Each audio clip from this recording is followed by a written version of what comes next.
Tout simplement, participer, c'est prendre part à une action.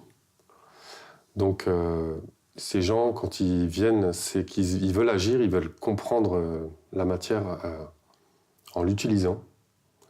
Ces gens-là ont déjà lu des livres, certains s'intéressent sur Internet à beaucoup de choses, donc ils ont déjà un savoir, mais ils veulent connaître ce matériau pour acquérir une compétence, pour éventuellement reproduire ces choses-là chez eux en tant qu'autoconstructeurs, ou peut-être éventuellement penser à en faire leur métier.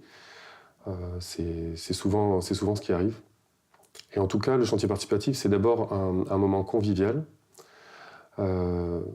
C'est des rencontres en fait avec des gens qui ne se connaissent pas forcément, des fois des personnes qui viennent de l'étranger ou d'un autre coin de la France, à l'autre bout de la France.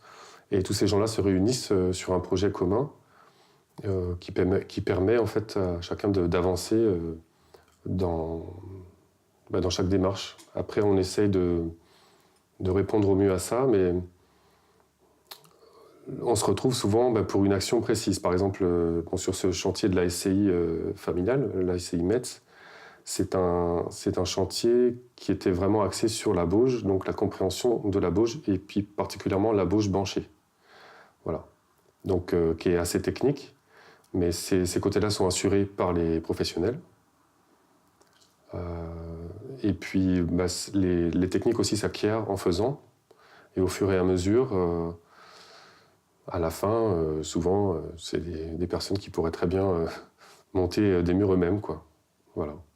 Donc c'est très bien, ça fonctionne en général très bien, mais c'est bien qu'il y ait un professionnel pour guider.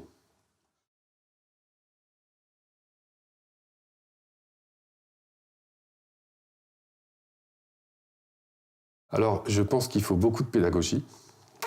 S'il n'y a pas de pédagogie, ça me paraît difficile.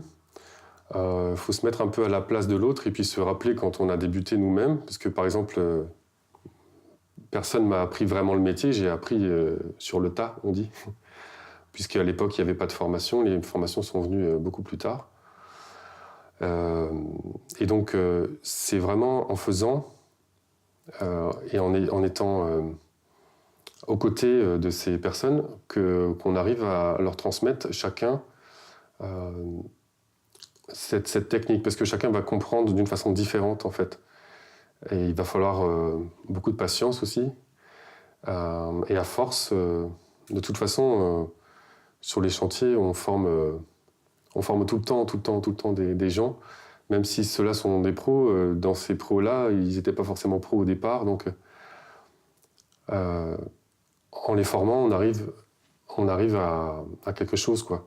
Donc c'est sûr que si on parle de l'assurabilité, de la terre, toutes ces choses-là, on rentre dans un domaine qui est encore complexe, dans lequel on n'a pas tout à fait toutes les réponses, puisque beaucoup de choses sont en train de se faire en ce moment pour la terre crue. Donc c'est en bonne marche, c'est en train de se faire. On va dire que pour que tout cela fonctionne, on met du bon sens dans notre façon de faire pour que tout se passe bien. Voilà.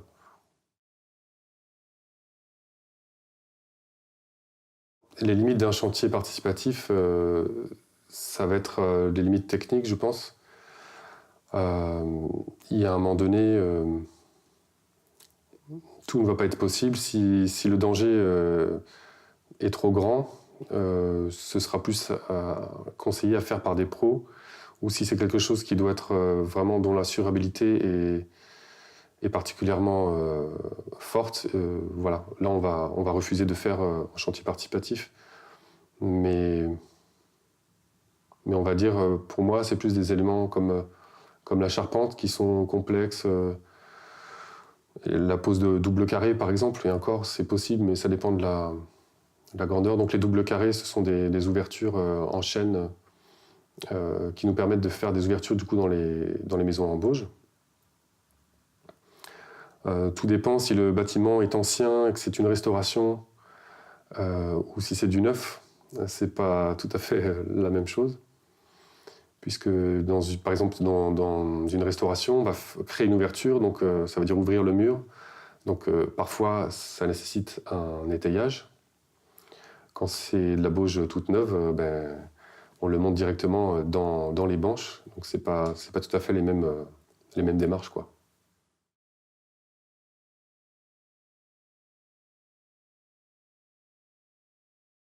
Donc l'avantage de la bauge, c'est une chose. L'avantage de la terre crue, c'est encore plus vaste. Alors l'avantage de la bauge. L'avantage de la bauge, c'est que déjà, c'est un savoir-faire ici qu'on a localement. Donc il faut savoir que je viens de ce monde-là, de la restauration du patrimoine. Donc mon savoir me vient de cette connaissance autour des maisons en bauge du bassin rennais. En créant des ouvertures, en travaillant les enduits, en bouchant des trous, on comprend en fait ce bâtiment vraiment bien, ce qui nous permet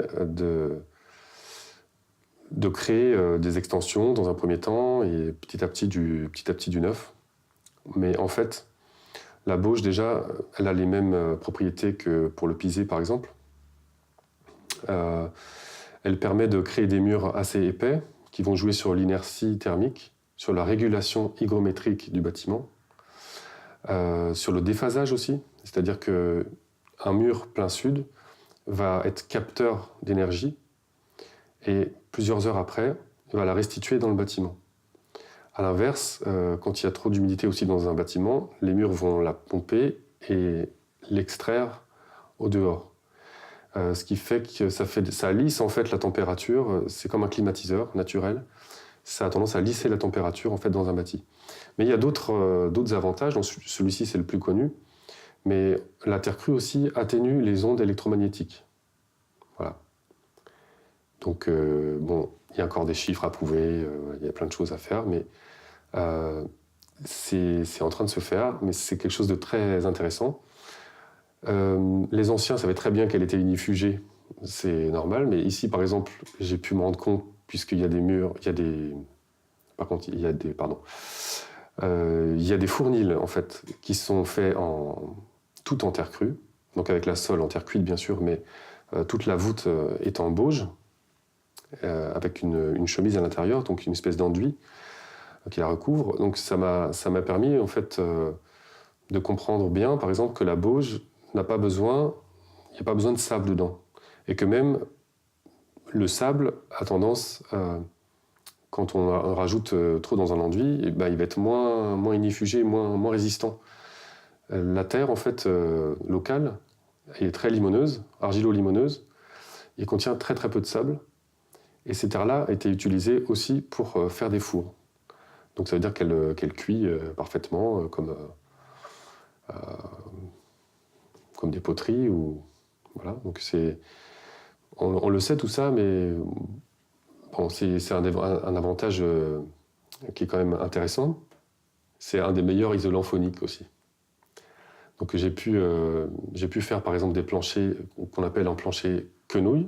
Donc c'est une technique qui date du Moyen-Âge, mais qui serait intéressante à remettre au goût du jour aujourd'hui aussi, puisqu'en fait, sur un plancher, ça va vraiment insonoriser totalement une maison.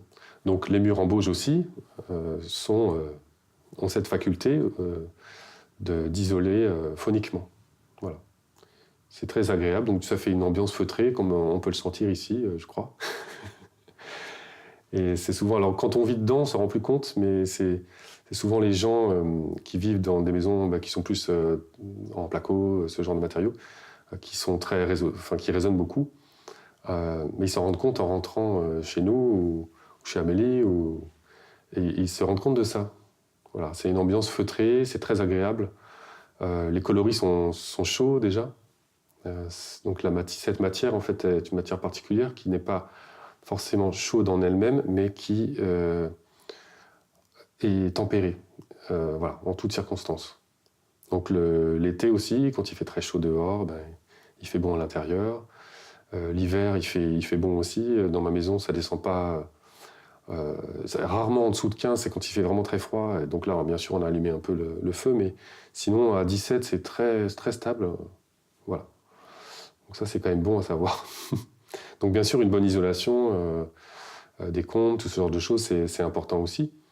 Donc le savoir-faire moderne est très intéressant à lier avec cette technique ancienne, ancestrale.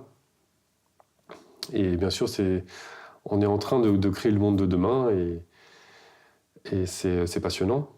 Après, pourquoi pas mélanger les techniques de construction paille avec les techniques de construction terre pour bénéficier, donc avec la bauge, de ce fameux déphasage.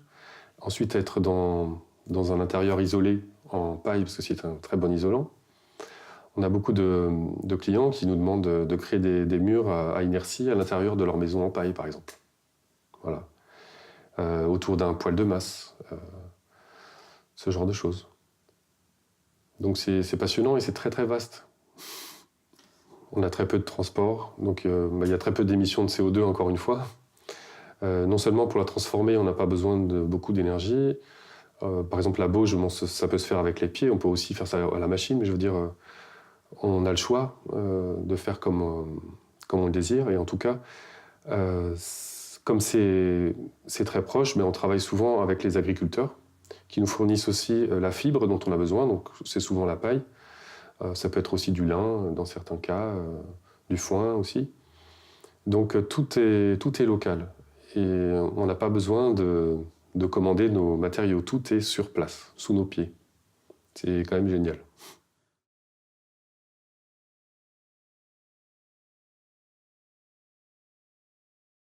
Pour moi, en fait, l'architecture, le patrimoine mondial est un trésor. Et souvent, tout ce qui est en terre crue est mis un peu sur le côté, puisque c'est un peu moins bien vu.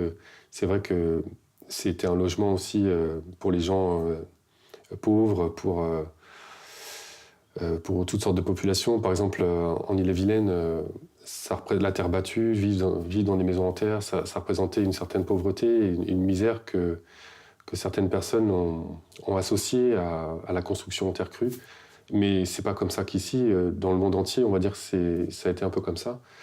Ce que je souhaite, c'est déjà que cet aspect-là disparaisse, parce que en fait, c'est pas vrai. Il y a des palais qui sont faits en terre aussi, des églises aussi.